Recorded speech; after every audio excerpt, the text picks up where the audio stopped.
podcast dedicated to the lore, legends, and myths surrounding the creatures that may lurk in your backyard. My name's Hewitt. I'm Chris. Hey, Chris, how you doing tonight, man? It's weird. Yeah, there's not a table between us right now. I think your knee's touching mine.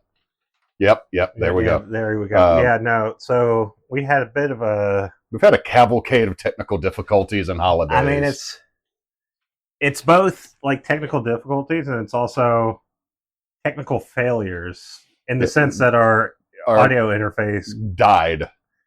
Well, died, maybe killed on accident. Murdered by one of our friends. Maybe it fell to its death.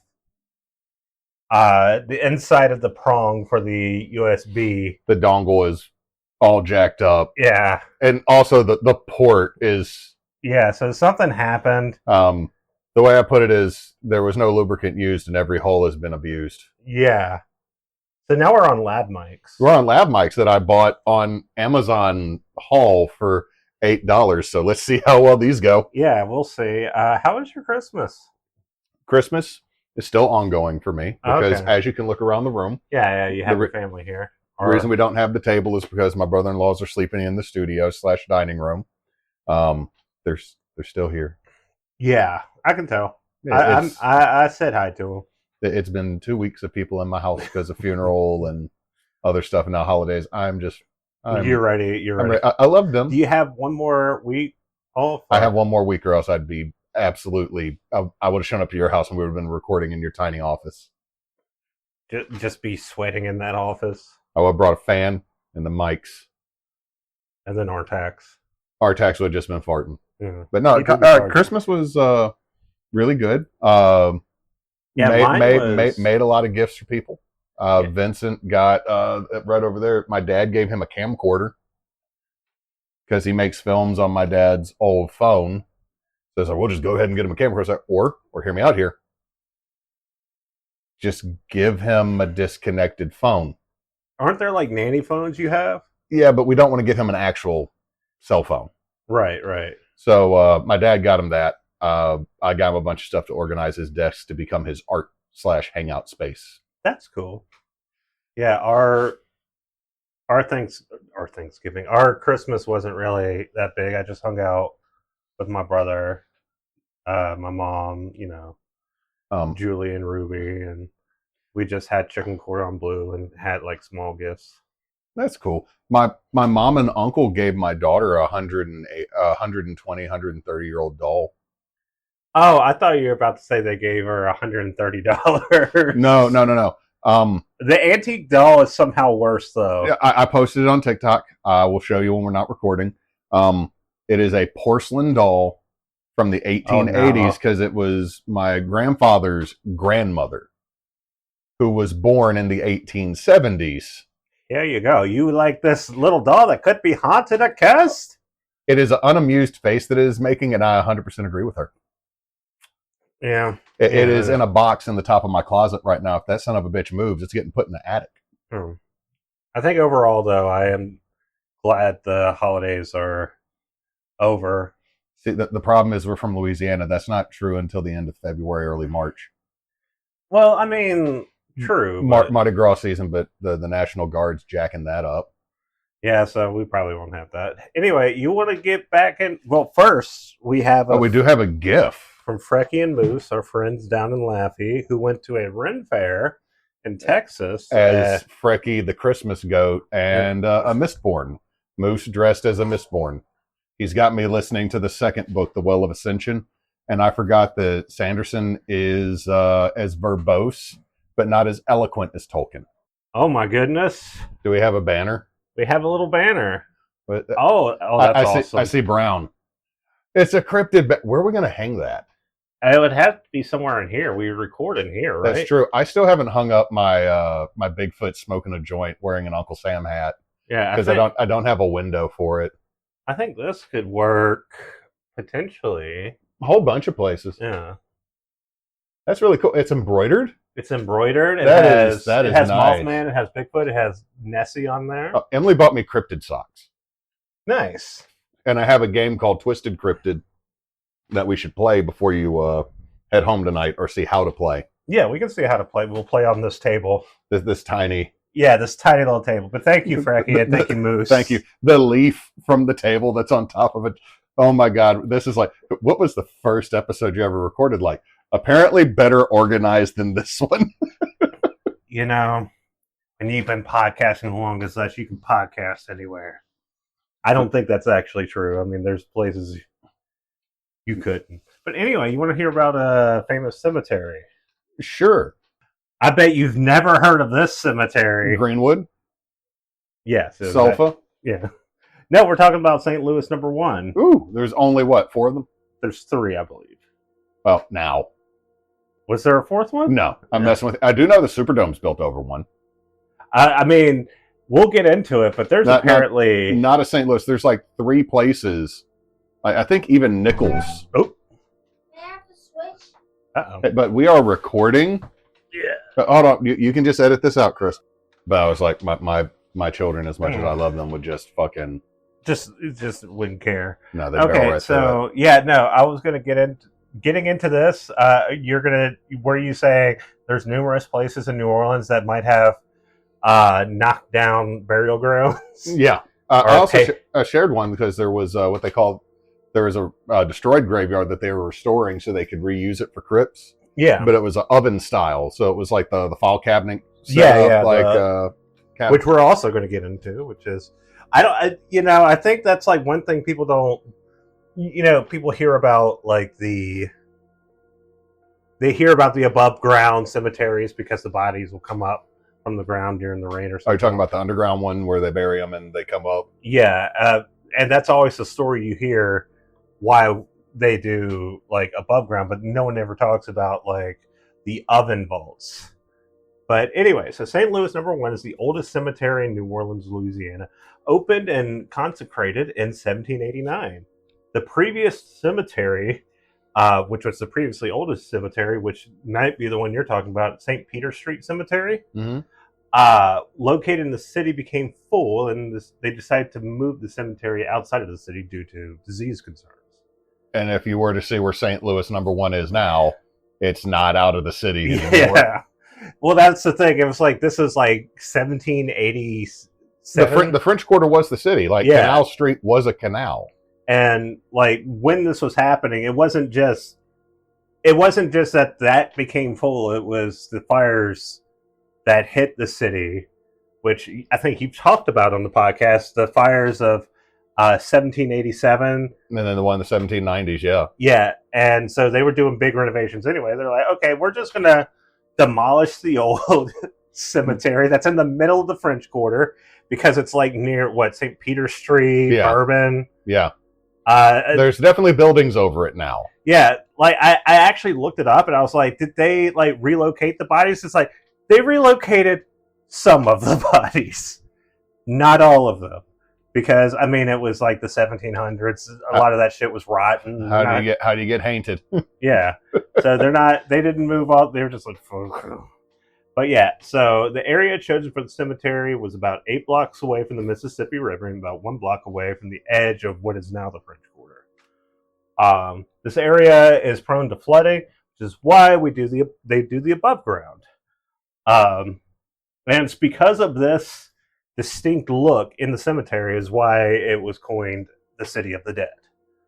I mean, I don't think they use the term necropolis other than on maybe some of the ghost tours. I think isn't a necropolis a large structure? It's like a big building. I thought a necropolis was. Okay, for a second I thought I was going to say an ossuary. I know is built out of the bones, but I think necropolis just means City of the Dead. So I think any of the above ground cemeteries that we have, like Louis 1 through 3, the Metairie Cemetery. Okay, so those are technically. I think they might be necropoli, but I don't know if that's the correct use of it. I just know that on ghost tours, they say necropolis. They call them that because a necropolis, like New Orleans, is Gothic. No matter how you try to slice it. I mean, it's like the quintessential like. This is about as European as America's going to get. But yeah, I mean, I don't know how many cities I can actually think of in America that have like an older European like St. Augustine, El Paso. They kind of do another one that's not in America is Quebec. Very much has a European look because Quebec has a castle. Yeah. Well, I guess I'm just used to like cities like Philadelphia and New York and all that. They have like distinct like architecture cultural city. Well, New York's destroyed itself and rebuilt so many times that really it's more or less now just an ode to skyscrapers. Yeah. Philadelphia still has its colonial. Downtown Boston, the colonial Boston is supposed to be kind of close, but like New Orleans. Also, they kept the shitty ass roads in Boston apparently. Oh, that's why it's a walking section now. Really? So you can't even drive. Large sections are walking only. I mean, that's probably for the best. I mean, New Orleans still has its own flavor because of the Spanish architecture and the French Quarter, which so many people forget that the French Quarter is actually Spanish architecture because, it all burnt down. But yeah, apparently, I didn't know this. City of the Dead was actually popularized by Mark Twain. I mean, I saw some things saying that he coined it, but also I don't know how accurate that is. You know what? I will credit Samuel Clemens / Mark Twain for this, simply because he is the one that also made the comment, politicians are like diapers that need to be changed often and tossed out. Well, that's a good quote. I like that. But originally, the cemetery was built for the Catholic population, had strict laws on who could be buried there. But over the years, it would open up to allow free people of color, Protestants, and others, though having their own areas of the cemetery. I mean, it's a if you look at how it was, or people were buried then, they were, even if it was in the same cemetery, there was a segregated. Yeah, I mean, area. there is literally a section in St. Louis No.1 for slaves. Like literally, it was called something else. Yeah, we're not going to get into that because neither of us can say that word. I think we should put as neither of us want to say that word. Yeah. Don't say we can't.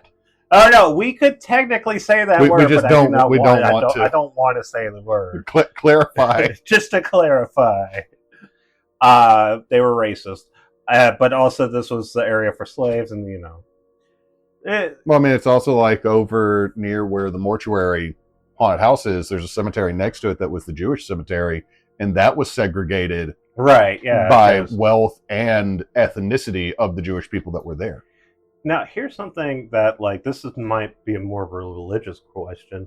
Like, when it was opened up to Catholics, or when it was opened up to Protestants, rather, did they have to reconsecrate for Protestants, or Protestants didn't practice Protestants don't consecrate like that. It's like I know consecration. Like, let me rephrase that.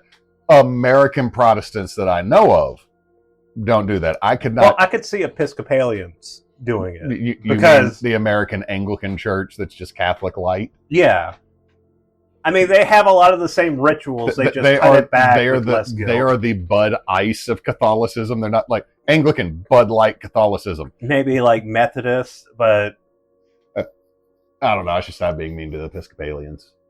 Yeah, what did they do to you? I just know where the Episcopal Church started. And it was the Anglican Church, and then since we broke away from England's like, man, that's not fair. So what you did, Dad, I learned it from you. But yeah, let's talk about the structure of the tombs, because you know what, I said in the beginning, there's a lot of talk about these creepy above ground tombs, but people don't really understand the way those are made. No, but also there's so many different ones, because like a lot of people are like, they're a mausoleum. They're not. Some of them are mausoleums, but a lot of them also are technically crypts. And there's also, what's the other word for the one that actually has a sitting space for your family? I mean, there's the family crypts and the family, the vaults. There we go. I was thinking is the vault, because I believe they're called vaults, but they're also called. I'm probably butchering this because it's a French word. Bury. Bouri. Bury. I tried to make that Eastern European. Bury. which is the term for ovens, and these are like drawer-like vaults that you will see. Like we mentioned a second ago, the oven crypts. Yeah, and the reason why they're called that, dear viewer, is because they would place the body into these crypts or into these vaults, leave them for about a year, and come back and all just have bones because of the heat and the humidity would essentially cook away. I mean, it's a stone, like they're like the ones at where the witch tree is, where they're refurbishing this, because they said like the tree started changing shape because of all the crap that happened. That was a newer one, so it's concrete. It's 2-inch thick concrete walls and a 2-inch concrete floor, and it's 4 high. So can you imagine a completely sealed concrete box, no shade? Yeah. We hit triple digits regularly for over a month in this state, especially down there, and the humidity. Yeah. And it rains, and then that humidity goes through. The dead bodies got pot roasted. Yeah, they essentially got pot roasted, and then that would they would seep out. Oh, the juice. Yeah, and the thing is, they're designed this way. Au jus de mort. Because the way it works is like, after about a year, I saw somewhere say a year and a day, which, harkens back to other... all the stuff of a year and a day, or... Yeah. They would just come back, it would just be bones, and they just scoot those bones aside. Shove them to back, or the bigger family crypts that are not the oven styles, the ones that most people see, like the big tombs, like the more ostentatious ones. Is that there's 3 shelves in there, but you would dump the bones in the bottom because the bottom's actually dug down a little bit, right? So there's probably, while 3 family members are in caskets or on shelf laden state, there's probably a dozen of them down in the bottom. So and the thing that's really weird about New Orleans is you can buy those. Yeah. Like if a family doesn't come and claim them after a while. Yeah, just to be clear, I mean, anyone that doesn't know, St. Louis is still open for business. Yeah, it's the city of New Orleans owns all the tombs. You technically rent them, but the thing is, with the exception of one. But we'll get into that. We'll get there. Well, 2. Nick Cage still has his. That's who I was talking about. Oh, you're talking about Nick Cage? I thought you were going to talk about Marie. Oh yeah, well, we'll get into that. You can't mess with her. Do not mess with Marie Laveau's. What I'm saying is you could have your bones eventually dumped in with families from the 1800s. Oh no, your bones get mixed with the Confederate. You're just sitting there bickering for eternity. Just going back and forth. I fought a war and you married a black woman, you son of a bitch. With gusto and pride. She's in here with us too. Hi. Just screaming so loud that no one can hear. It's the EVP that's caught. Damn it. Anyway, so yeah, they had the common vaults, the wall vaults, and the way the wall vaults work is like usually a family would just own one of the wall vaults. Mm-hmm. They wouldn't own the whole thing. So that wall vault would probably over time have your family stuffed in there. To the point that then you got to buy another one because it's quite full. It gets quite full.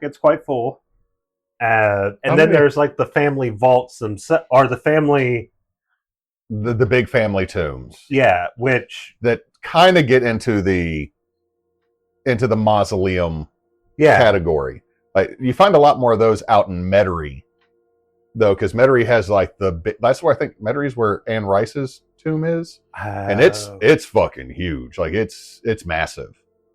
I couldn't tell you. Like I haven't heard where she was buried. And then there's society tombs, owned and operated by organizations and mutual aid groups that reserve structures for their members. So, it might if you were a Mason. Or if you were like a worker and you didn't have money. They put you in there so you didn't go to the potter's field? Yeah. So that you'd be sitting there. Now, another weird thing to bring up that I don't know if they got it in St. Louis No.1, but if you go out to the Jewish cemetery, you'll be walking and there'll be 2 foot of concrete or stone, and then it's leveled with dirt. And then there is a small stone cairn, not so much cairn, but like sarcophagi that's partially exposed. Right. So that it can, because like in the Jewish faith, you're still supposed to technically be buried underground, or it was a belief at that time. I think that's what the tour guide said. So they built up burns so that they could be partially buried underground. And I know some of the other graves do that as well. I didn't see anything about that in my research. I don't even know if I saw any research about Jewish people being buried in St. Louis. They're not in St. Louis. That's why they had their own cemetery over down Poydras. Which, if we go to New Orleans, we gotta take one of the cemetery tours.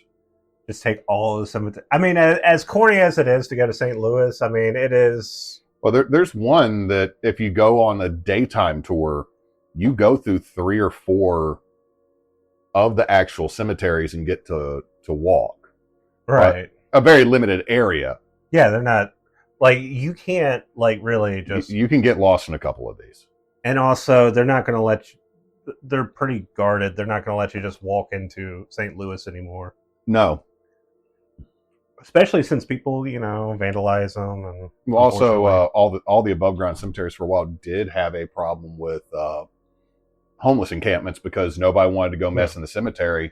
Apparently, in the 1800s, there was around the cemetery or in the cemetery, there was a prostitution ring in a red light district around St. Louis No.1. My grandma died, honey. That'll be $3. It's like, okay, you get one, just like going over like all these things, and there's just like ghosts in the background doing this. Yeah. Just no, don't simp. Don't simp. You can go over there. Go to alley 3. You can hold out for $2.50.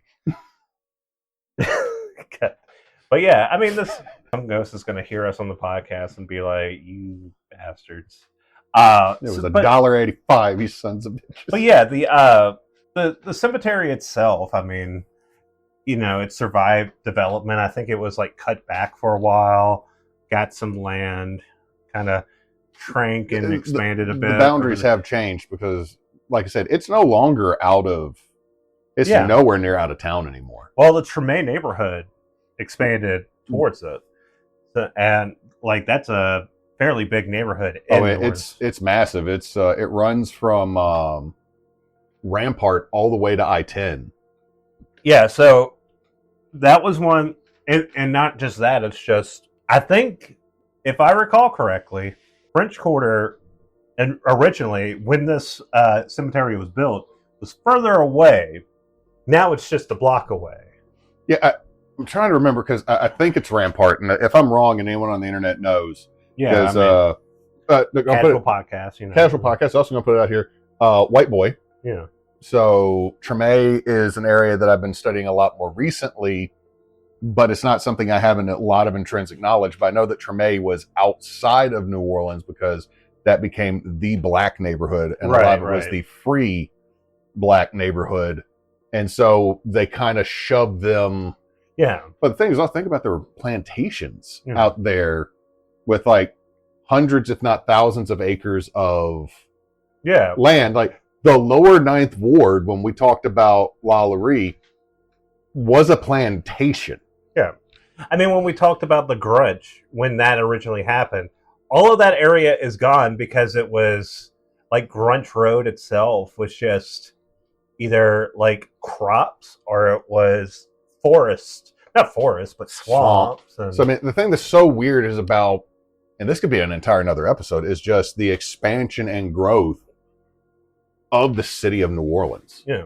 It's definitely grown, and it's like one of those stories. The way it's grown, just talking about like the story of this, the reason why they had to build this cemetery is because the old cemetery got full, and they were just like, we built around it so we can't grab more land for the cemetery. And then with the old cemetery, they're like, oh, whatever. We moved a few bodies, but then which is like peak shit you would hear in like a horror movie about, like that's the Poltergeist building on like an ancient burial ground. The thing is, you think that we don't still do that. Think about when I mentioned the Moon Man of Kilgore Hill. Right. Kilgore doesn't exist anymore. There's a cemetery, though, that's in the woods. And I showed you the pictures, like a dude's just walking through the woods, and then there is a whole cemetery with over 100 bodies in it. If, give that another 20, 50 years, headstones fall down, someone sells that land, and you're not going to find graves until you bulldoze. Yeah. But yeah, you want to talk about some hauntings? Mm-hmm. Yeah. Okay, so most popular hauntings, we've already talked about it. Marie Laveau. We talked about in her episode, you leave an offering. 3 X's. Say your wish. And if the wish comes true, you come back and give thanks. Things like that. But she also is known to wander the streets within the cemetery. You can see her just, cruising, just looking around. Her presence is also felt at the grave as people feel like they're being watched or feel an unease at her tomb specifically. What I have heard, especially people who practice voodoo or voodoo, it's like when you go into a cathedral and like you're supposed to kneel down in front of the actual statue of Christ and you're like, who boy, right there, huh? Yeah, right there. Maman, there's like a presence about it.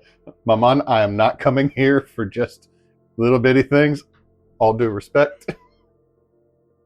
It's like you go there and you're like, oh, I'm going to see this cool thing. And then you're like, oh, shit, this is like the potential grave of like one of the most important people in New Orleans. This is a religious site. I need to behave. Yeah. Another one is Sailor Henry Vines, who purchased the tomb for himself before going out on a voyage.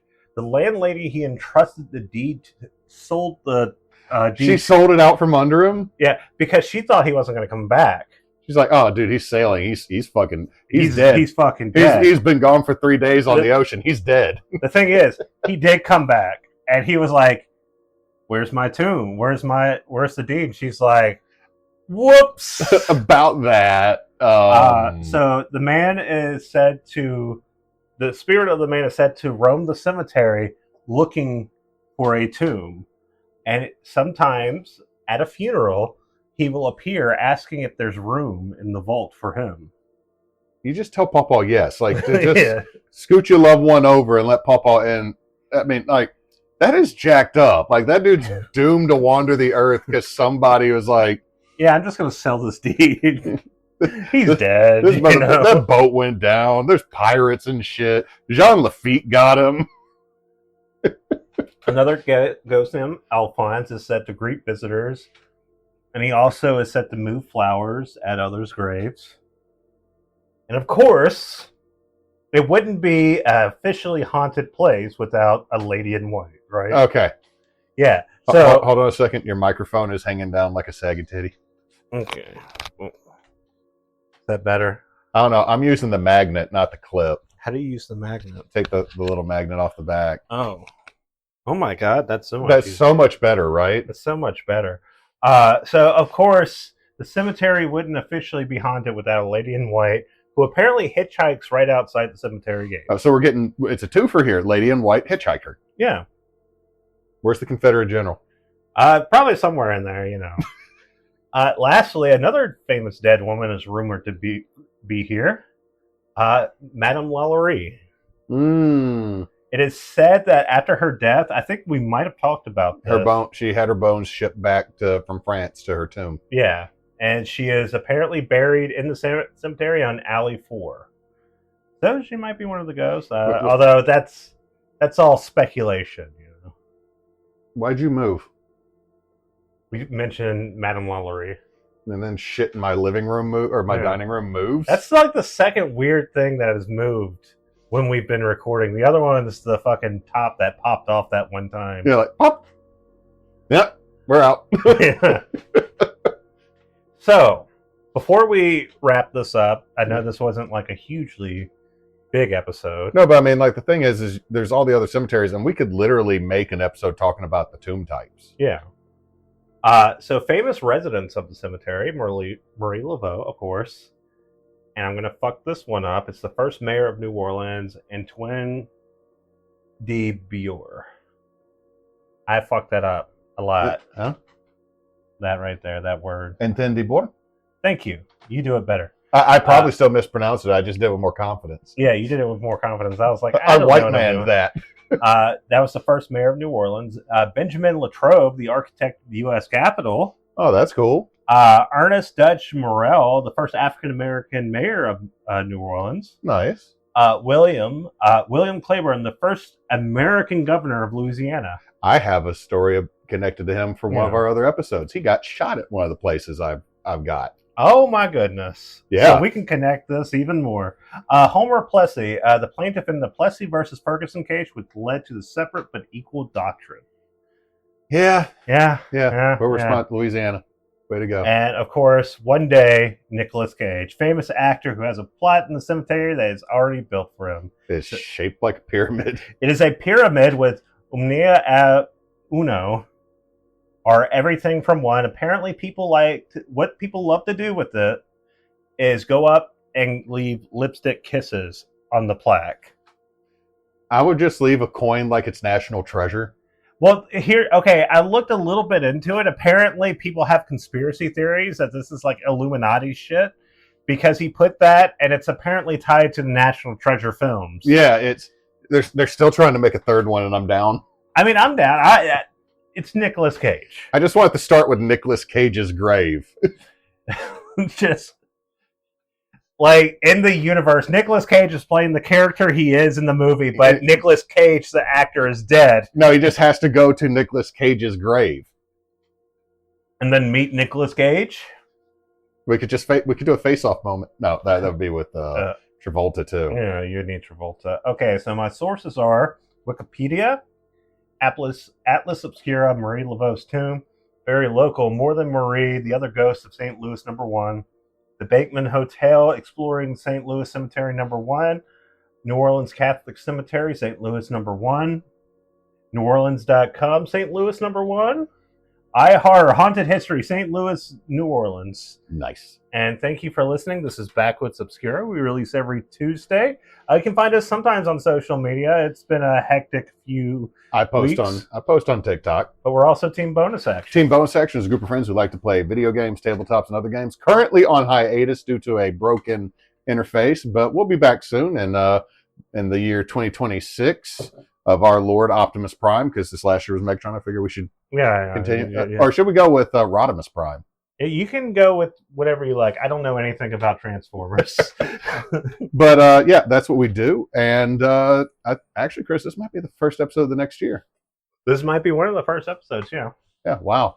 Well, no, there's going to be one this week or next week.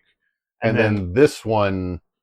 This might it's either going to be this one or the one we record next. Cool. Anyway, I hope you have a good day or night, whatever time it is over there. Don't pee in the cemetery. Don't pee in the cemetery.